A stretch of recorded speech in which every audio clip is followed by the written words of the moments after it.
आपण पाहत आहोत SN न्यूज मराठी. लाईक करा, शेअर करा, सबस्क्राईब करा व रहा आमच्या पुढे बघा चला.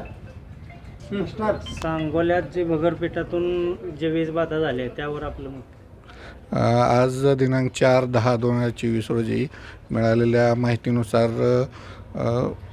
कैलास ढोले यांच्या स्वतः आणि यांच्या कुटुंबियांना भगरपीठ खाल्ल्यामुळे मळमळ आणि उलटीचा त्रास झाल्याचे कळाले. त्यानुसार चौकशी केली असता सदर हे कैलास ढोले हे दुकान व्यापारी आहेत. त्यांनी स्वतः विक्री करण्यासाठी भगर आणि साबुदाणा आणला होता व त्याची भगरपीठ तयार केलं होतं.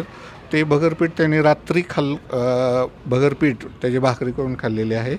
तर त्याच्या कुटुंबियातील 8 ते 9 जणांना मळमळ आणि उलटीचा त्रास झालेला आहे. काहींना 1 उलटी, काहींना 2 उलटी अशा प्रकारचे त्रास झालेला आहे. सकाळी त्यांनी अजिंक्य तारा मल्टी केअरमध्ये उपचार घेतलेले असून ते आता व्यवस्थित आहेत. त्यांना डिस्चार्ज देण्यात आलेला आहे. तर भगरपीठामुळं असे घटना काही ठिकाणी घडलेल्या आहेत किंवा घडूही शकतात. तर नागरिकांना आव्हान आहे की भगरपीठ हे किंवा भगर किंवा साबुदाणा हे उपवासाचे पदार्थ नवरात्र महोत्सव या काळात आपण खरेदी करतो. तर हे अन्नपदार्थ खरेदी करताना नेहमी हे पॅकिंग स्वरूपातील त्याच्यावर expiry date, production date, batch number अशा गोष्टी नमूद आहेत का हे बघायचं आहे. सर्व अन्नपदार्थ सील पॅक बंद असलेले खरेदी करायचे आहेत. आणि भगरपीठ तयार करताना हे स्वतः तयार करायचं आहे. भगर आणि साबुदाणा जे काही तुम्ही मिक्स करणार आहेत ते स्वतः तयार करून स्वतः भगरपीठ तयार करायचं आहे. लूजमध्ये भगरपीठ ची विक्री म्हणजे खरेदी करण्यात येऊ नये. आणि भगर आणि साबुदाणा खरेदी करताना चांगल्या प्रतीचा आणि चांगल्या ब्रँडेड उत्पादनाचाच खरेदी करावा. तसेच भगर किंवा उपवासाचे पदार्थ यांच्यासोबत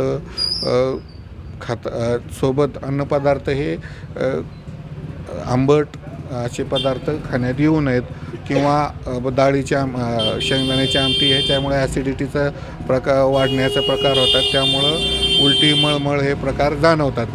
तरी आणि भगर ही पूर्णपणे शिजवलेली असावी किंवा पूर्णपणे भाकरी ही भाजलेली असावी. कच्ची भाकरी किंवा अपरिपक्व भगर खाण्यात येऊ नये. आणि केलेले अन्नपदार्थ हे ताजे असावेत. केल्यावर तात्काळ ते सेवन करावेत. सकाळी केलेली किंवा खूप अंतर उलटून गेलेली शिळे अन्नपदार्थ खाण्यात येऊ नयेत. सर्व नागरिकांना हेच आव्हान आहे की नवरात्री महोत्सवात सर्व अन्नपदार्थ स्वच्छ, ताजे आणि पूर्णपणे शिजवलेले अन्नपदार्थ खाण्यात यावेत असे मी सर्व नागरिकांना आवाहन करत आहे. तुम्ही माहिती घेतली, त्यांच्या निदर्शनात काय काय आलं, तुम्हाला काय वाटते त्या भगर म्हणजे कशी होती काय? सदर आम्ही दुकानाची तपासणी केली आहे. तर भगर आणि साबुदाणा यांचे त्यांनी मिक्सर करून भगरपीठ तयार केलेलं आहे. बाहेर दळून त्यांनी घेतला आहे. तर भगर आणि साबुदाणा यांचं त्यांनी ब्रँडेडच खरेदी केलेली आहे. सांगली येथून खरेदी केल्याचे सांगितले आहे. आणि त्याचं पीठ किंवा ते मिक्सचर करताना त्यांचं म्हणणं आहे की कमी जास्त प्रमाणाचं चुकलं असेल तर असं होऊ शकतं. किंवा त्यांनी स्वतः बनवून खाल्ले तर त्यांचं असं म्हणणं आहे की त्यांच्या खाण्यात मिरचीचा ठेचा वगैरे जास्त आला होता आणि शेंगदाण्याची आमटीही होती. तर त्यांच्यामुळं ते ॲसिडिटी वाढून सर्व कुटुंबियांना त्याचा त्रास झाल्याचं सांगितलं आहे. ॲक्च्युली याच्यात विषबाधा वगैरे काय म्हणता? विषबाधा असं म्हणता येत नाही, कारण ही पूर्णपणे शरीराच्या अवस्थेवर अवलंबून आहे. शहरातील दिवसभराची सध्या नवरात्र महोत्सव जे उपवास करतात पूर्ण पोट रिकामं असल्यामुळे ॲसिडिटी वाढत जाते.